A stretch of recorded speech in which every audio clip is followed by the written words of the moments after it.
You're listening to the Cool Audio Podcast, your escape into the world of stories, sounds, and imagination. Whether you're driving, chilling at home, or just need a moment to unplug, we've got a story just for you. So sit back, relax, and let the journey begin. What the heck? Get off me! Like a small lioness, Fiona leaped up from the bed and wrestled with him again. Riker didn't use his full strength. He was just playing with her. After all, he was full of pent-up energy since he hadn't been so intimate with her for a long while. "Boss?" A knock came at the door. "What good timing they have." Riker hated the interruption.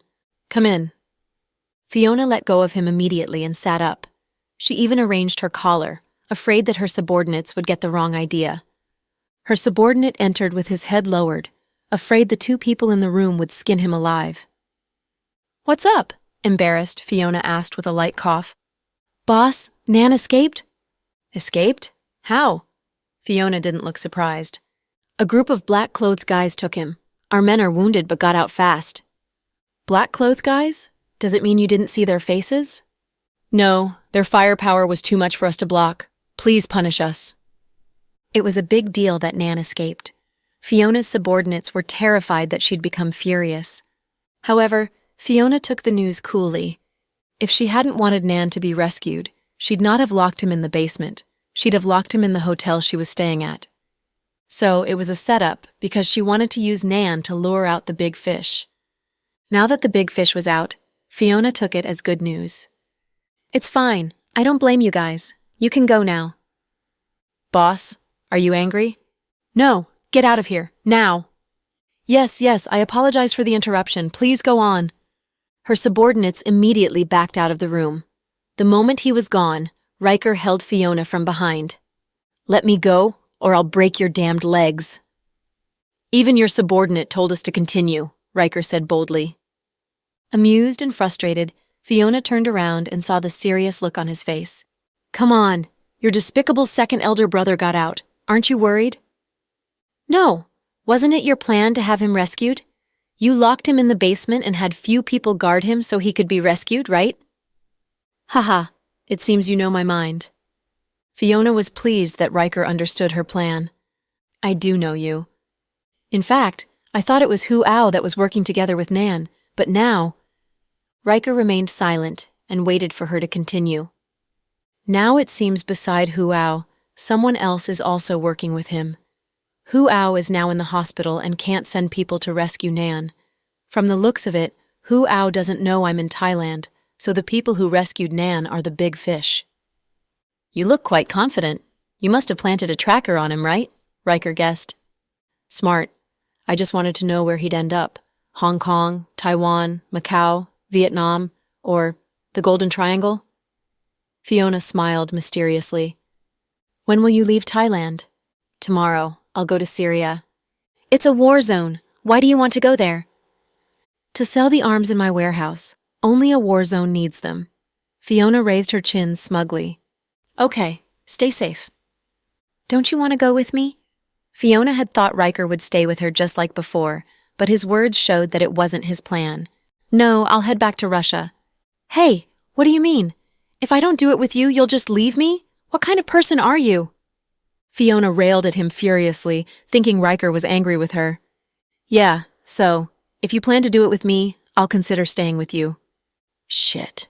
I don't care if you stay or not. Get out now." In fact, Fiona felt bad. Now that Nan was taken from his family, he'd not dare to return in a short time. Then why did Riker want to return to his home? His father disliked Fiona and tried his best to break them up, afraid she'd bring disaster to them. "Fiona, Nan is out of the picture for now, but his people are still there.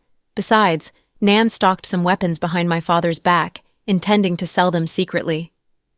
"So?" Fiona stared at him sulkily. "So I want to go back and get the goods and sell them." "Then?" "Then I'll buy bags for you."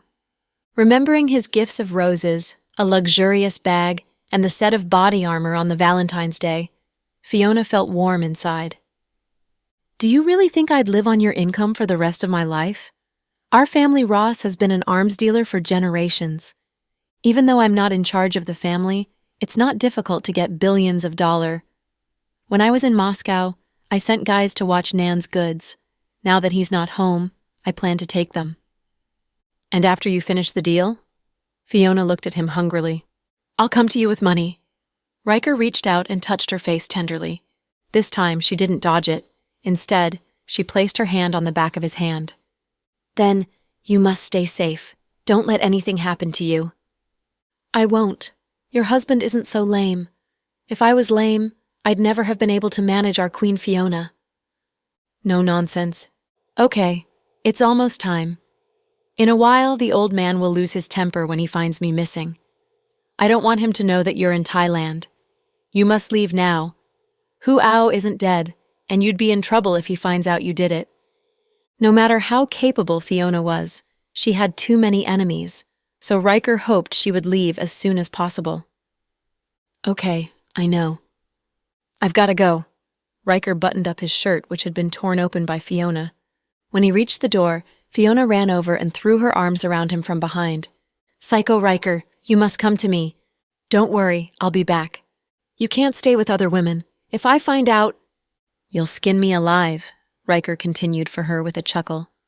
Wrong. I'll dig out your ancestors from their graves. Your Majesty, I got it. I won't do it. Don't worry. Turning to her, he pinched her cheek lovingly and left the suite. After he left, Fiona felt low. Sitting in the big bed cross-legged, she made a call to Khloe.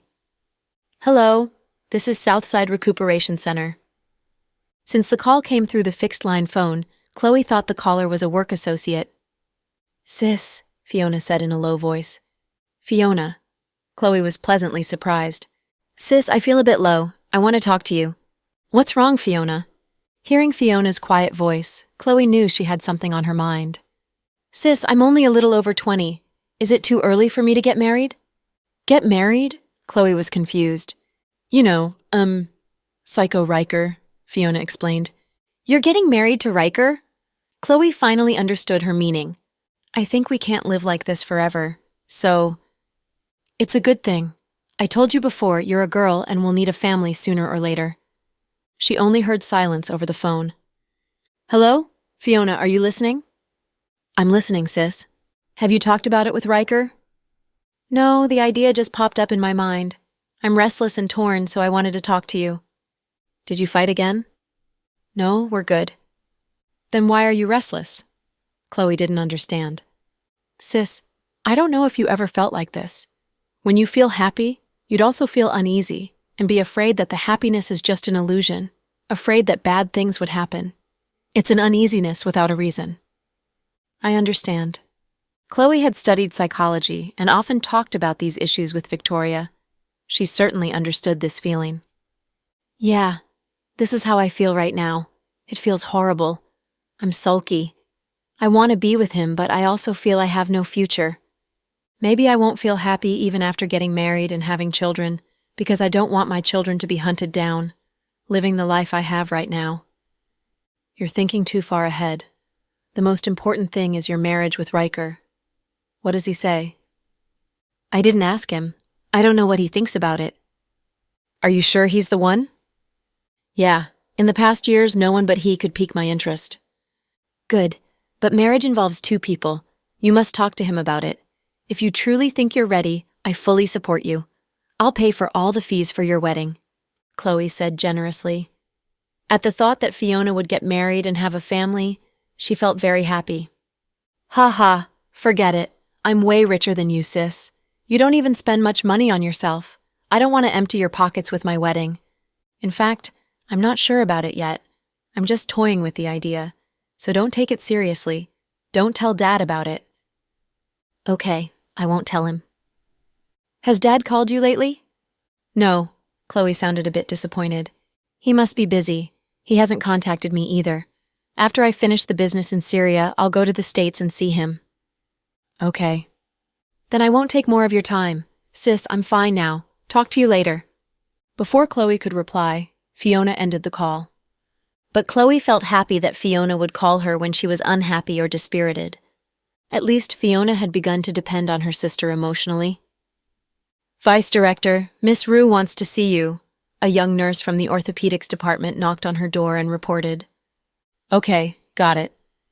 Standing up, she straightened her white coat and walked toward the VIP ward in the orthopedics department. Elsie could now walk, but very slowly. How are you feeling today? Khloe sat beside her. Khloe, I want to be dismissed from the hospital. Elsie had tears in her eyes. You haven't fully recovered yet. Didn't you say you'd stay here until your leg is perfectly good? Khloe was surprised. I don't want to stay in this city anymore. What happened? Seeing Elsie's teary eyes, Khloe knew something was troubling her. Elsie didn't speak, but tears slid down her face. Why are you crying? Khloe, you know I like Justin, right? Caught by surprise, Khloe didn't know how to respond. I like Justin very much. I told him I loved him, but he rejected me, which was why I left his house in a moment of anger. I know, Khloe nodded. I thought I'd never cross paths with him ever again and already gave up. But yesterday he had and visit me with a flower basket and a fruit basket. Then? But he didn't come, only sending Anne over. What does he mean? I think he's too embarrassed to see you, Khloe guessed. Heh, I'm sick of the torture. If he doesn't love me, he should ignore me. But he did this to me. I hate him. Don't get so worked up. Elsie, I know Justin is not that kind of person. He must have heard that you were in a hospital and wanted to visit you, but considering the past events, he feels embarrassed to see you. I don't care. I just want to see him desperately, Elsie said. Khloe licked her lips and didn't know how to respond. She wasn't Justin and certainly didn't know what Justin was thinking. I just feel cranky if I can't see him. Khloe, does he have a crush on someone else? Elsie probed. That, I'm not sure. I haven't been in contact with him too much recently, but I didn't hear anything about him getting a new girlfriend. Then why isn't he willing to come and see me? I really miss him. Elsie picked up a napkin and continued to cry. If you really want to see him, how about just give him a call? I definitely won't. He won't pick up. Khloe, can you call for me? Me? Yeah, he listens to everything you say. If you tell him to come, he would come for sure. Sorry, Elsie, I can't do this. I don't want to get involved too much with Justin's emotional business. It's not something I should be meddling with. Khloe had already done too much recently, including helping Auntie Cooper get Melody in. If she kept on doing more, she felt Justin's heart would sink. Even though they were friends, she shouldn't keep on pushing the boundaries. So, Khloe had to reject Elsie's request. Then I will just get discharged from the hospital then. Seeing that Khloe wouldn't help, Elsie kept her head down and cried. The two chatted a bit more, and Khloe went back to her office. After returning home later that day, she noticed Jack wasn't back yet. Khloe, are you hungry? I will boil some dumplings for you. You can eat first. It's carrot and beef stuffing. It's really good, Jack's mom said. Mom, I'm not hungry. Is Jack still not back yet? Not yet. Then what about Pudding and Little Bean? Avery took them out. She said they were going out for dessert. Oh, Khloe nodded, and then she walked upstairs, feeling tired. Elsie was suddenly hospitalized, and now she was whining about wanting to see Justin. Khloe felt something was off, but she didn't know what exactly it was. Elsie said she really liked Justin, but Khloe could feel from her eyes that she didn't. Could it be Elsie wanted something from Justin? She was puzzled. Not knowing after how long, the door to the bedroom was pushed open. Honey, you are back! Khloe immediately sat up and looked at Jack. Vice Director Green, you got off work early today. Your tone is weird. Khloe knew Mr. Dawson was still angry at her for walking into the human trafficker's den. He hadn't talked to her much after they returned. He'd get into bed after she fell asleep each night. She had thought Mr. Dawson would feel better after a few days, but it seemed he was becoming more furious each day. It's not. Aren't you Vice Director Green? Honey, let's stop this Cold War, okay? Cold War? I dare not to have one with you. After all, our son is in your belly. Mr. Dawson, I truly regret my mistakes. Please don't be mad at me. You didn't make any mistakes, Your Majesty. How can you make a mistake? You're so great that nothing is difficult for you. Tell me what I should do to gain your forgiveness. She got off bed barefooted and threw her arms around his neck. Put on slippers. It's cold on the floor. Not until we talk it out. Talk what out? Jack looked confused. You're mad at me and called me vice director. I won't put on slippers. I don't care if I'll catch a cold. Your son will suffer with me. His dad doesn't love us anymore. Who said that? Isn't it the truth? Our family head Mr. Dawson is mad and the consequences are severe. Jack didn't speak. Instead, he picked her up and placed her gently on the bed. Then he squatted down and put slippers on her feet. His movements were gentle and careful. As her cold feet touched Jack's warm fingers, she knew no one loved her more than Jack did. The feelings went beyond the love between a man and a woman. They were bonded together and couldn't be separated. Honey, I know you're mad at me. You and Fiona keep many things from me probably because they are too bloody and too horrible. So I always think I'm lucky and smart and won't get in trouble. But if something happens to me, your pain is the most acute. I was being selfish this time. Please don't be mad at me, okay? If you don't want me to go out, I'll talk to Director Richard and quit my job tomorrow. I'll stay at home until our baby is born. Holding his shoulders, Khloe said the words at his ear with a solemn expression. Jack just loved her too much to let it go. Khloe was sometimes too willful and too confident in herself for his peace of mind. Although she had come back safe, the process was so horrible that Jack didn't dare to touch those memories.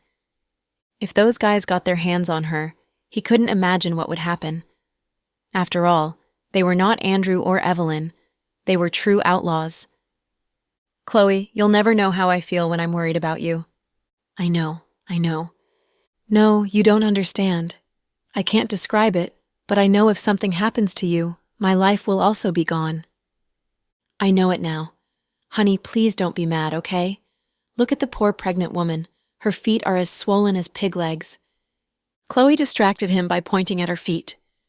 Jack lifted her feet onto his knees and massaged them gently. Honey, do you think Elsie truly loves Justin?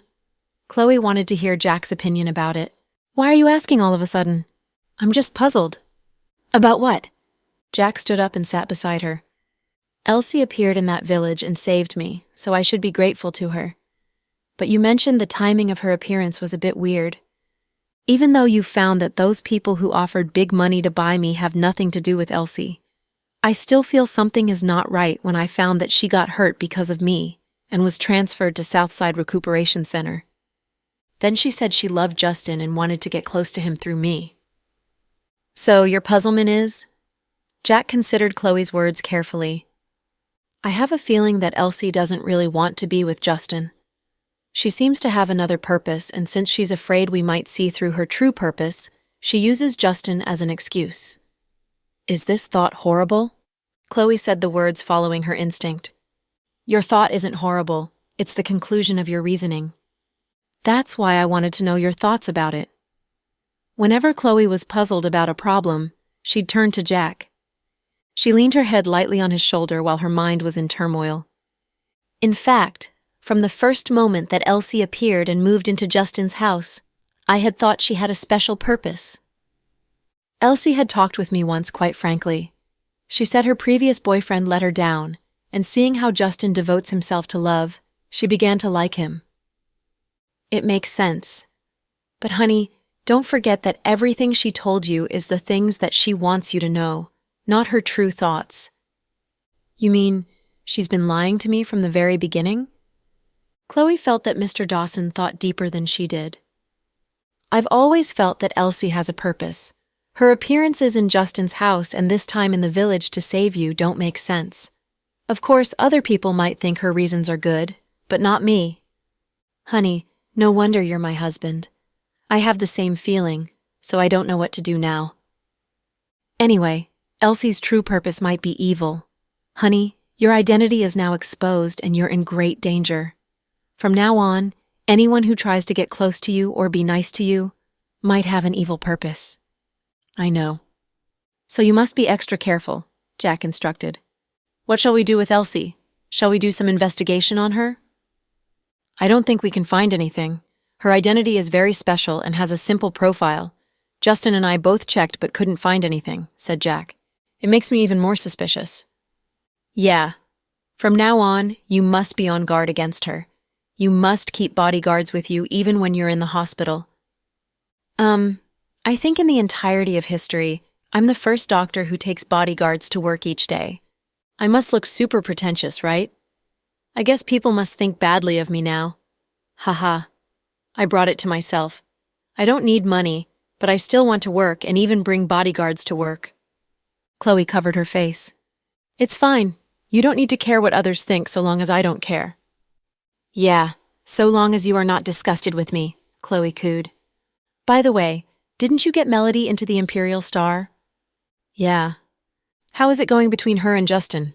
Why ask? You are quite interested in Justin's love life. Why can't I ask? Mr. Dawson looked innocent. Are you still worrying that he likes your wife? Khloe gave him a sly smile to tease him. Nonsense! Who'd like a woman 6 months pregnant? Haha, what do you mean? Do you think I'm ugly now? Khloe thought Mr. Dawson looked so cute when he wasn't angry. Meanwhile, his analysis helped her understand the situation better. Justin didn't visit Elsie in the hospital, which gave her the excuse to put on a drama before Khloe. But Khloe wasn't stupid. Instead of believing Elsie's words, she began to be suspicious of her purpose. In the evening, Elsie took out her cell phone and sent a message to Justin. Elsie, come out. Justin, what's up? Elsie, what do you mean by sending Anne to see me? Elsie, you dislike me so much that you don't even want to see me? I made you breakfast for several days. Justin, what do you want me to do? Elsie, come see me tomorrow with lotus leaf rice noodles. Elsie, you'd be ungrateful if you don't come.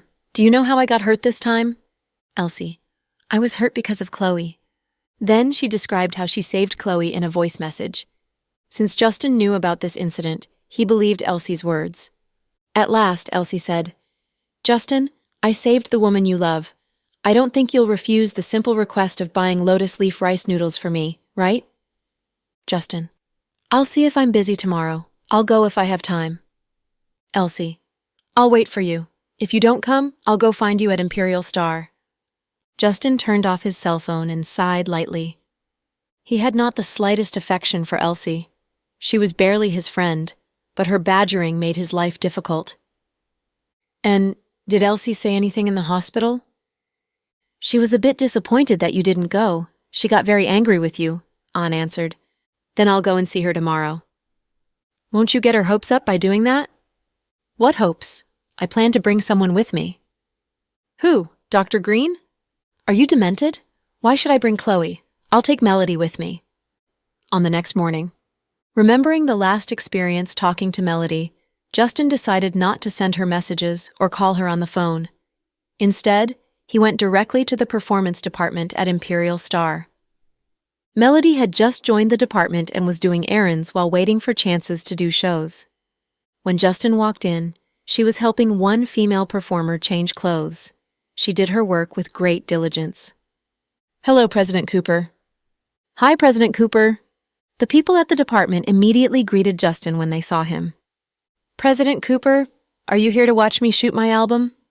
The female performer gave him a sweet smile. Justin glanced at Melody. Come with me. Me? Melody looked down at herself uncertainly. Hurry up, come on. Justin turned and walked out. Melody followed him out under everyone's envious glance. President Cooper, what can I do for you? Go with me to South Side. Why? Business. Stop asking. Justin intended to say nothing about it. If he told her and she refused to go, his plan would be pointless. Even though it's business, you must explain it first, or I won't go. Hey, I say, did heaven send you here to work against me? You dare to refuse every request I make of you. Do you want to get fired? You're so weird. Justin was piqued. So, President Cooper, why do we need to go to Southside? Melody insisted. Fine, I'll tell you. Speak. Melody was determined that if Justin didn't explain, she'd refuse to go with him. She didn't want to get involved in his business. I want you to pretend to be my girlfriend. In front of a woman who's badgering you? Melody understood immediately. Not badgering, but forget it. It's a long story.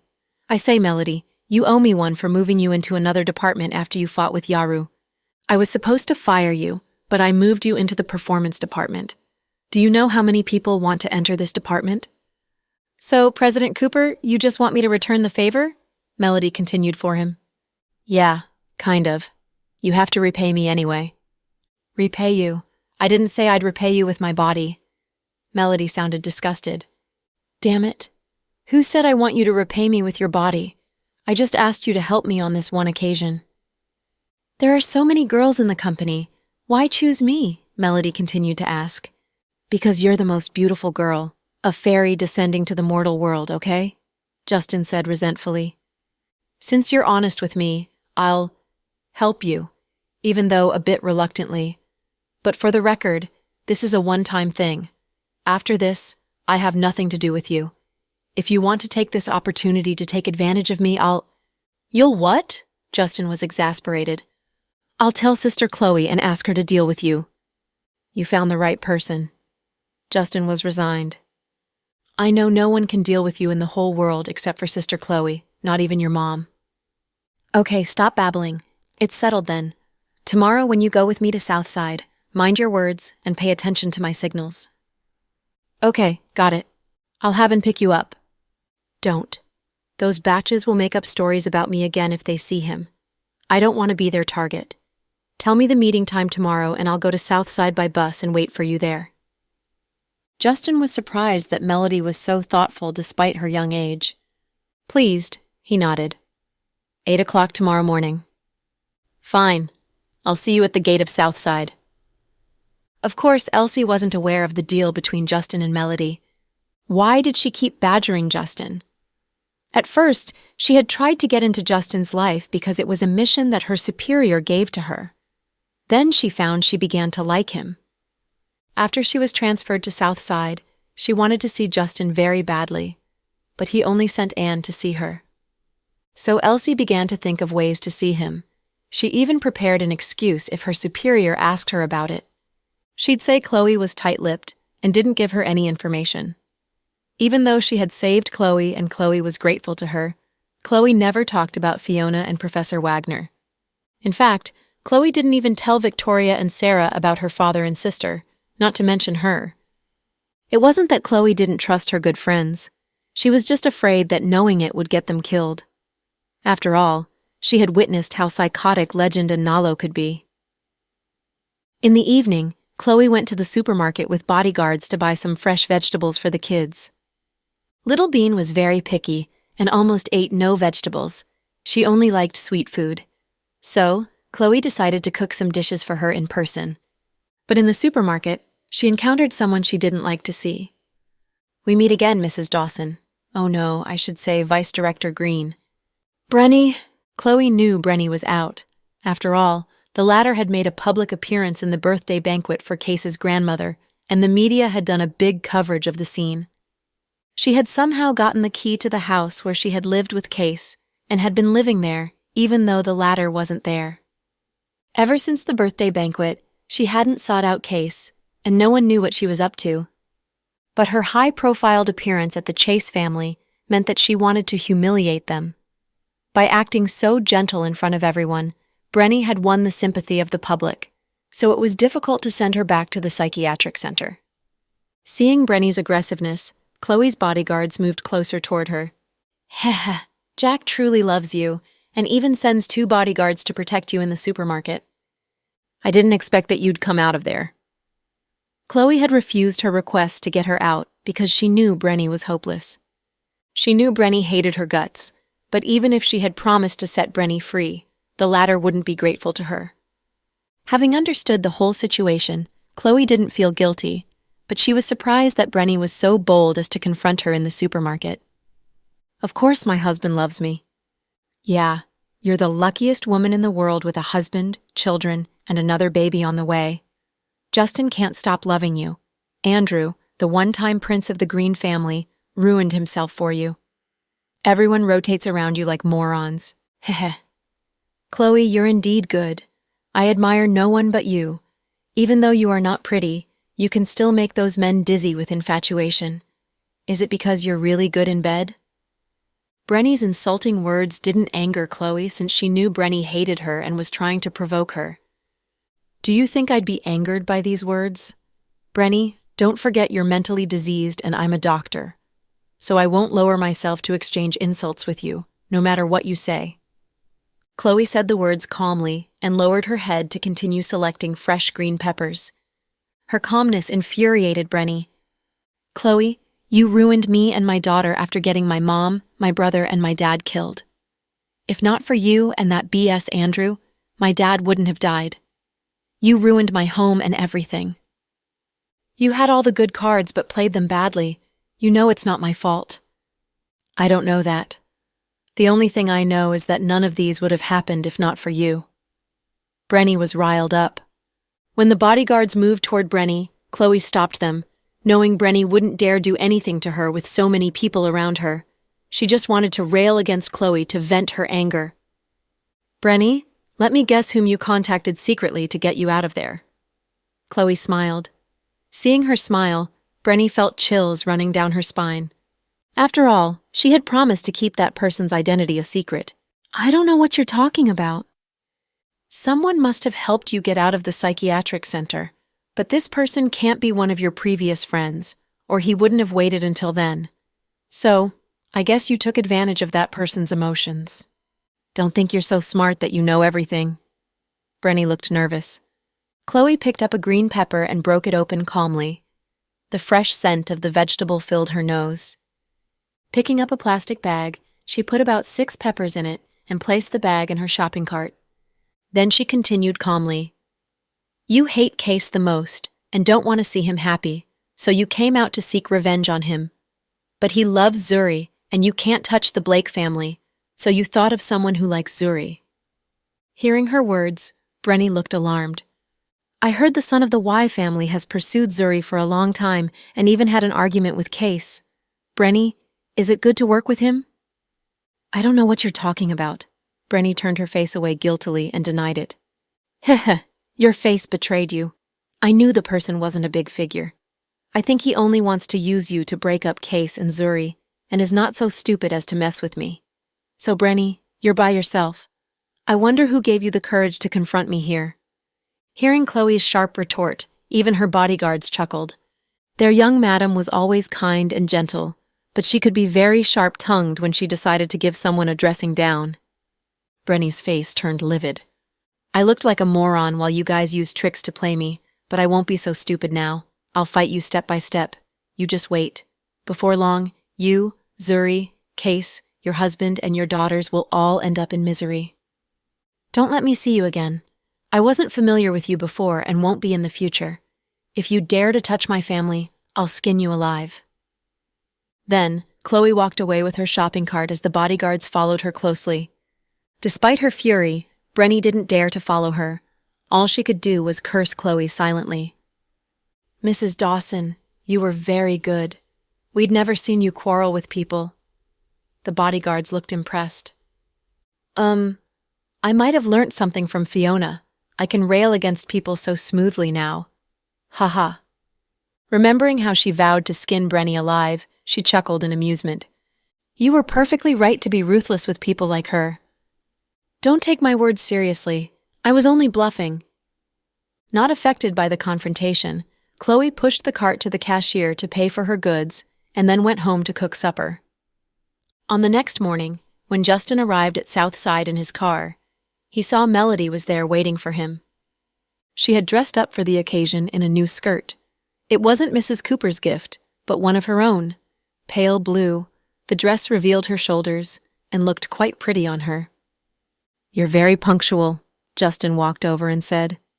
"I can only give you 30 minutes and then I have to return to work. I'd lose my day's pay if I don't return." "What are you waiting for? Let's go." "But I have a question for you before we go in, President Cooper. If that woman scratches me, does it count as a work injury?" Melody asked solemnly. Justin's expression became precious when he heard it.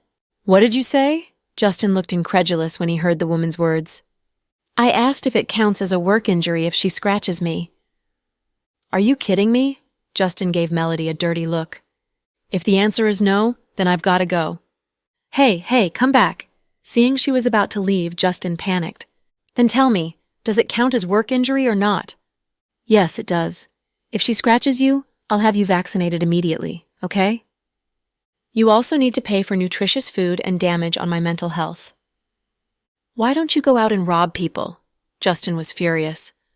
Robbing is against the law and I don't want to be jailed. That's why I want to negotiate with you, Melody said earnestly. Melody, I tell you I'm so rich I could smash you to death with cash. No matter how much compensation you want, I can afford it. Fine, I'm relieved to hear that. I see you love money, woman. Yeah, who doesn't? Money can buy everything. So, you'd do anything for money? Justin glanced at her in disdain. In fact, he didn't know the girl. His only in-depth exchange with her was when they had dinner with Khloe and Jack. Then, they talked on phone or on Snap.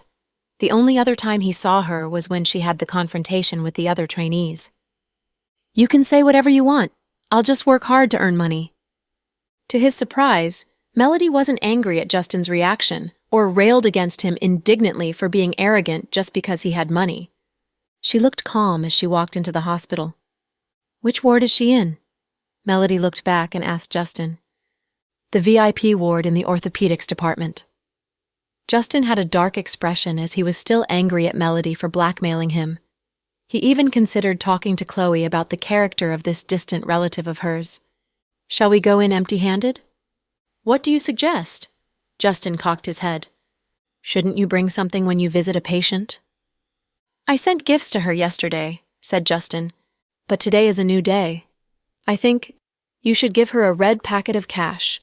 The patient will be happy and recover sooner. Red packet? Unlike you, she doesn't care about money. She's rich, Justin emphasized, trying to anger Melody like a vengeful child. But he didn't see the hurt flashing across her eyes. She was indeed poor. Coming from an ordinary family, she must work hard to earn money so she could take her parents to travel.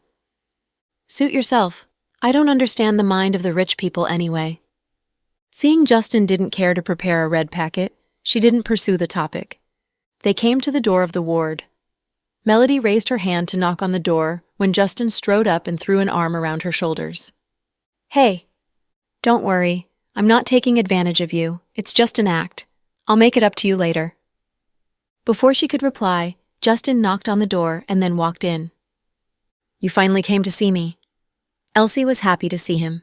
Excited, she was about to sit up, but in the next second, her face fell when she saw the young girl he was holding against his side. Whoa, young Master Cooper, you got a new girlfriend? Elsie asked sarcastically. A new girlfriend? I didn't have an old one anyway. Yeah, right. Now that you mention it, I remember we were just acting. How about this one? How long do you intend to act with her?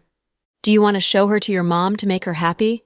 Or show her to Khloe to make her feel better so she can wait for the arrival of the baby with no burden on her mind? It's nothing to do with Khloe. I chose her. She's very pretty, huh?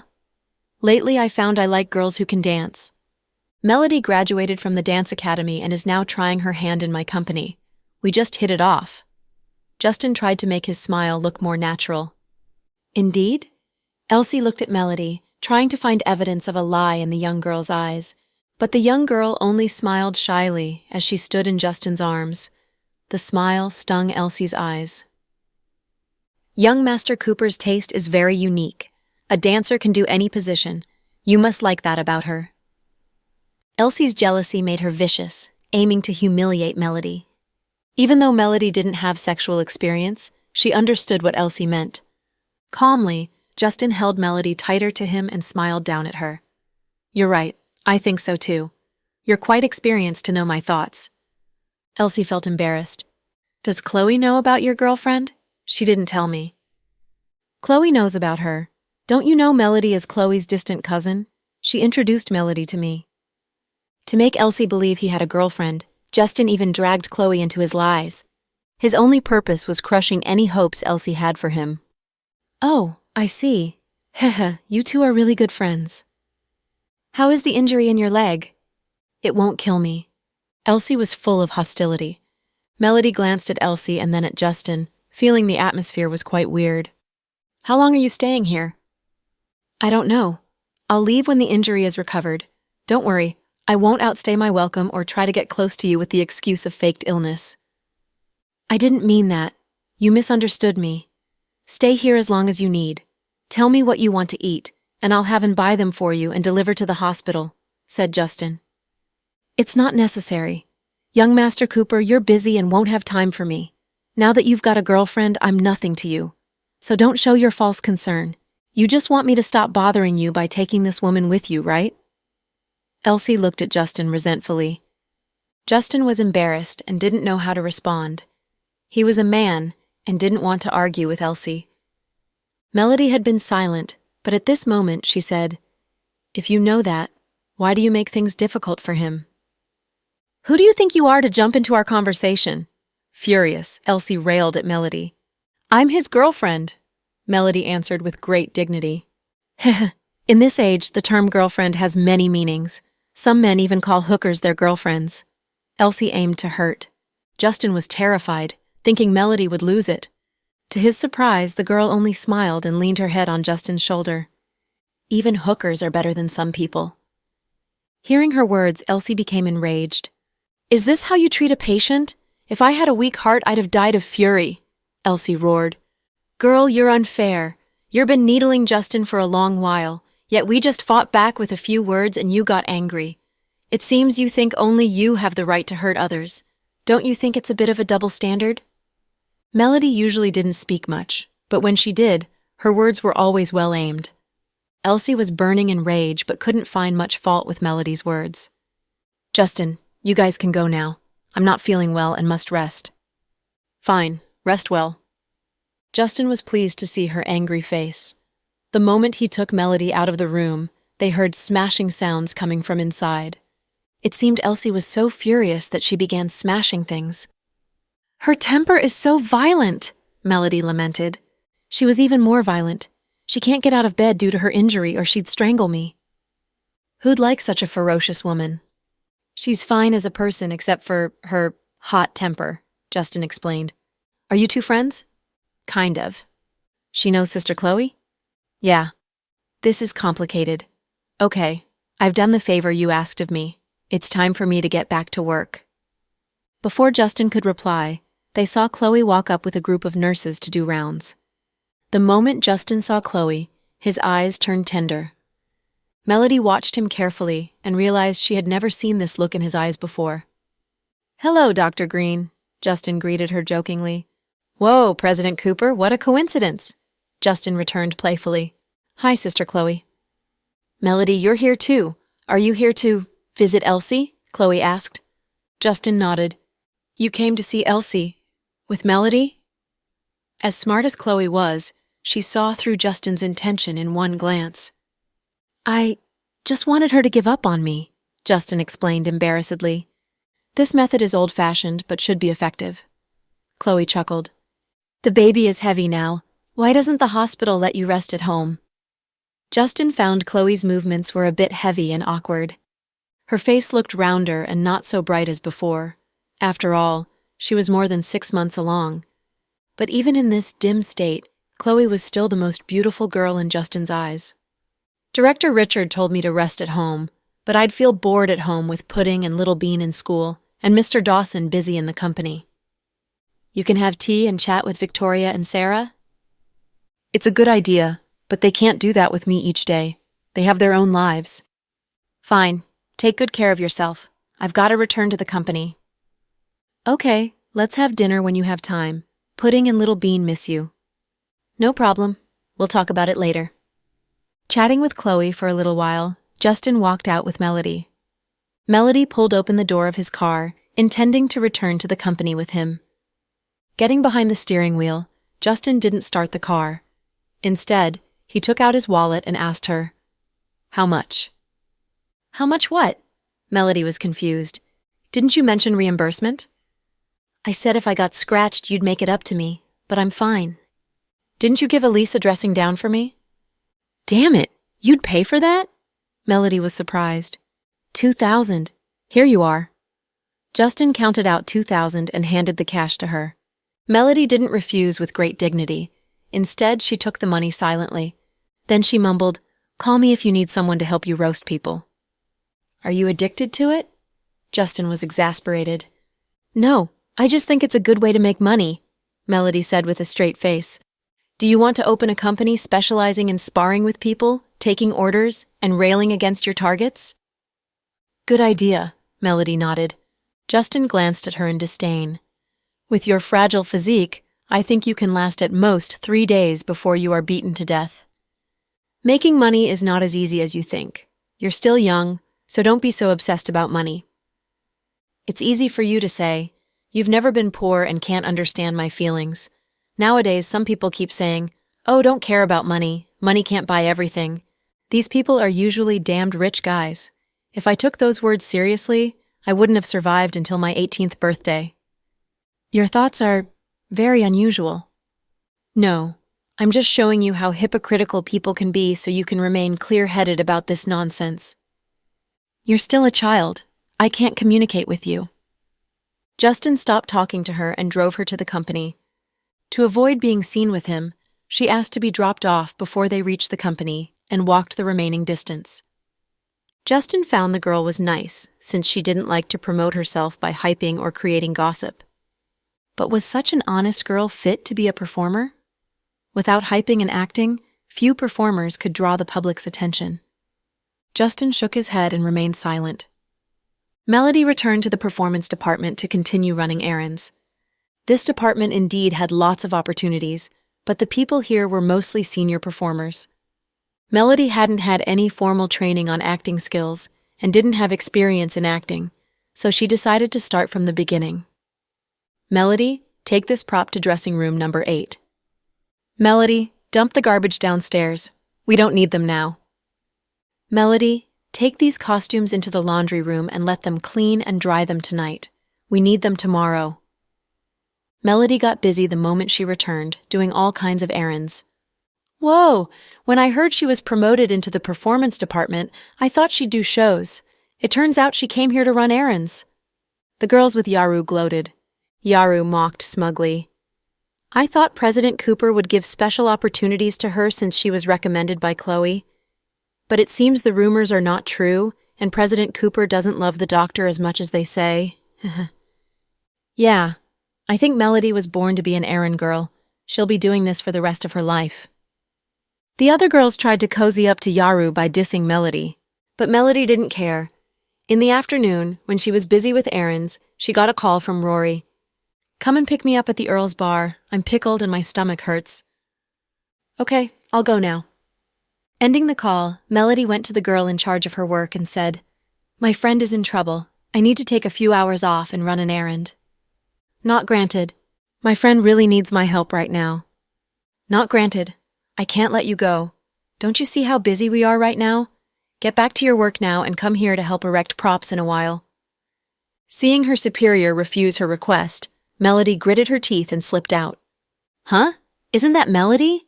Why is she acting so sneaky? Yaru and some girls were having coffee when they saw Melody run out of the building in a hurry. Yeah, she acts so sneakily. I'm sure she's up to no good, another girl echoed. Tong, follow her and see what she's up to. Yaru was worrying that Melody would overshadow her and wanted to find the latter's dirty laundry. Okay, I'll follow her. As Yaru's minions, the girls' only dream was sharing Yaru's popularity and bullying the weak ones. Now Melody looked like easy prey. When Melody dashed out of the building, she didn't notice someone was following her. It took her only 35 minutes to get to Earl's bar by taxi. The moment she entered the bar, she saw Rory, who was totally hammered. It was afternoon, and there were not many customers in the bar. Dressed in a short denim jacket, black body-fitting pants, and white sneakers, Rory stood out from the others, looking like a schoolgirl. Unfortunately, the heavy makeup and the outrageously long fake eyelashes didn't match her clothes. Rory, you can't go. Drink some more. The guys sitting around her were dressed like hipsters. One of them was pouring liquor into her mouth with a bottle. Melody ran over and pushed the guy away from Rory. Rory, are you okay? Huh? You came? Drenched in alcohol, Rory grinned at Melody drunkenly. Let's head back. Hey, Rory, is this girl your friend? She's hot. The men stared at Melody with lewd grins. Yeah, my friend. My only friend. Haha. Rory slurred out the words. Piqued, Melody covered her mouth and pulled her toward the door. You can't go. We're not finished yet. Don't be a party pooper. A long-haired guy blocked Melody's path. She's hammered and you still won't let her go? Are you still men? Melody cursed them. Whoa, what? If you're so loyal to your friend, you can drink for her. You can't go until you finish it. What friends are you guys? Is this what your dad taught you how to treat a friend? Melody asked him with wide eyes. Dad? I don't even care what my mom says. The man acted like a villain. I don't have such a big son like you. Melody's words made the men laugh. Big brother, listen to her. Rory is a weird one, but her friend is even weirder, one guy said to the man sitting in the center. The man had been smoking with his head lowered, and Melody hadn't noticed him. Watch your language, girl. Drink it, or just beat it and leave Rory here to continue drinking with us. The long-haired guy was aggressive. Knowing Rory had been hanging out with these thugs, Melody knew calling the police wasn't an option since they were probably Rory's friends. Helping Rory sit down, Melody picked up the glass of liquor that Rory hadn't finished. The glass was almost full. Will you let us go after I finish it? Melody asked. Girl, this is liquor, not beer. I hope you won't drop dead after you drink it, or we'd be held responsible for your death. Hearing the long-haired guy's words, the others laughed. It's my business if I die, but if I drink it, you must shut up and promise not to get Rory to drink with you in the future. Anyone who breaks this promise is a son of Batch. Her bold words stunned the thugs. At this moment, the man who sat in the middle in silence lifted his head slowly. Thanks for tuning in to the Cool Audio Podcast. If you enjoyed the story, don't forget to like, subscribe, and share with a fellow story lover. Until next time, stay cool and keep listening.